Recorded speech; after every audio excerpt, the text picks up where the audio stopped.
For thousands of years, the Chinese have used a mind-body technique to maintain their health and heal disease. It's called Qigong and involves managing our vital energy. Joining us today to explain more is Qigong instructor Nancy Gardner from NG Energy in Akron. Welcome to the program, Nancy. Thank you. So the idea of an energy flow around our body and managing it is a little bit foreign to some of us here in the United States and Western culture. So can you explain for our audience what Qigong is? Yes. Qigong, just the word itself, Qi is our life energy, our life force, this vital energy that flows through us. Gong means work or benefits acquired through practice.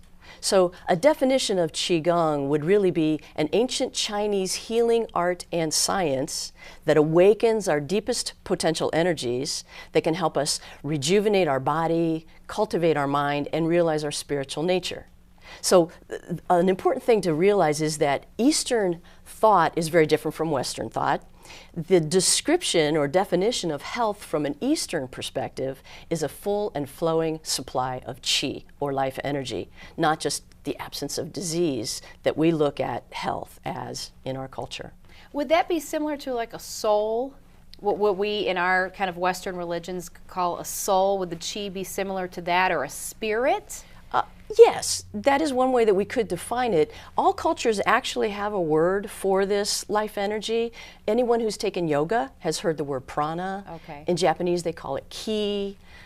We would just say this life energy. Some would say it's the spiritual energy. But it's the same healing energy, you know, as the laying on of hands from Jesus in his day, as well as Reiki. Some people have heard of the Reiki energy healing modality.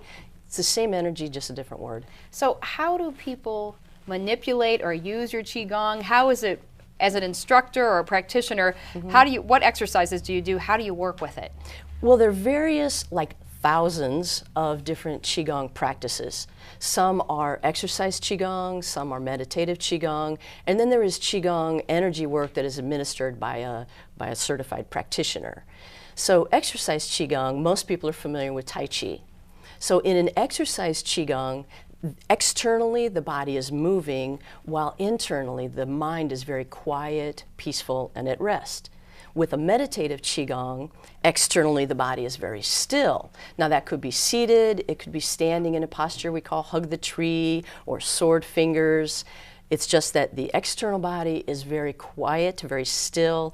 Internally the mind is going, following the breath in precise patterns. So say somebody's at work, they're sitting at their desk and they're a little stressed. Could you use this as, is there anything you could do, any moves for a stress reduction? Absolutely. The simplest thing is to just bring our awareness to our breath. Okay. So one could put a hand over the belly and maybe slip the other hand behind the back. When we're really breathing full, deep, abdominal breathing, the back also expands with the breath. So just a simple, even hands below the navel, breathing through the nose ideally, because that brings air into the lower regions of the lungs. Nose breathing also engages our parasympathetic nervous system, which is our rest and repose mode. So when we swallow, the tongue naturally stops at the roof of the mouth. If we would swallow, leave the tongue there, bring our focus down below the navel, good posture, relaxed shoulders, the body can calm down like that. Can you show us a few seated moves? Absolutely, absolutely. Other than this just kind of still movement here, there is a simple Qigong exercise called circling the arms, where the hands cross below this navel, and we breathe in as the hands go up, and then past the shoulders, they breathe out. We breathe in, going the opposite way, then hand over hand, we breathe out. And we could just repeat that as many times as we want. Another one, very simple also, that we frequently do standing. The arms lift, we breathe in here, we breathe out, the hands go down. We breathe in, we squeeze the arm, and then breathe out as we open. We breathe in as we make fists, and then past the nose we open them and breathe out.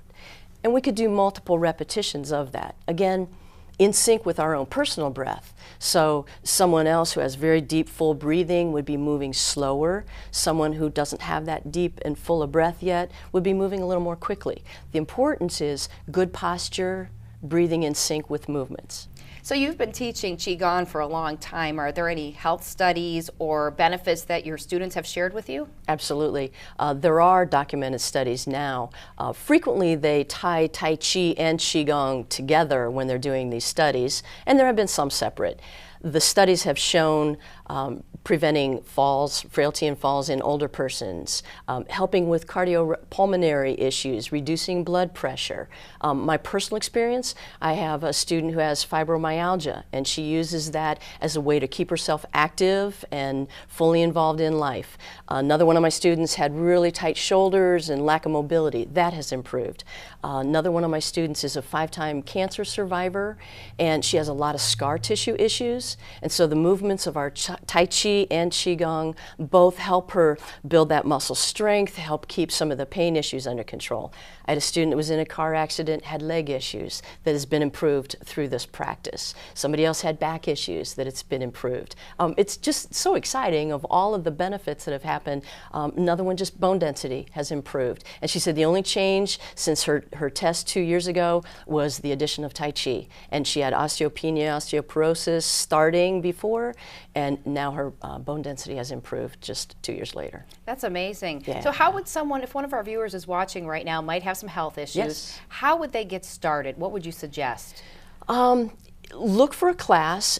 Probably it's going to be more likely to find a Tai Chi class ongoing than Qigong. There are different Qigong practitioners. I would try a class before committing to anything, get to know the instructor and how long they've been training and who their training has been with. There are some really good books out there now too on Qigong that are pretty good at describing different exercises that can be done. Could you watch it on YouTube in the privacy of your home? Could you do it at home? Yes, yes. I think any movement thing needs a live teacher, because we might think we have really good posture, okay, and maybe we're bent forward a little bit. And yes, it can be done as long as we're just real mindful about posture, proper breath movement, the kind of things that a teacher might be able to point out. So how can people reach you if they want more information? I'm at ngenergy.us is my website, and my phone number is 330-945-5533. Thank you so much for being with us, Nancy. Thank you. Appreciate it. We'll be right back with more Mind, Body, and Spirit.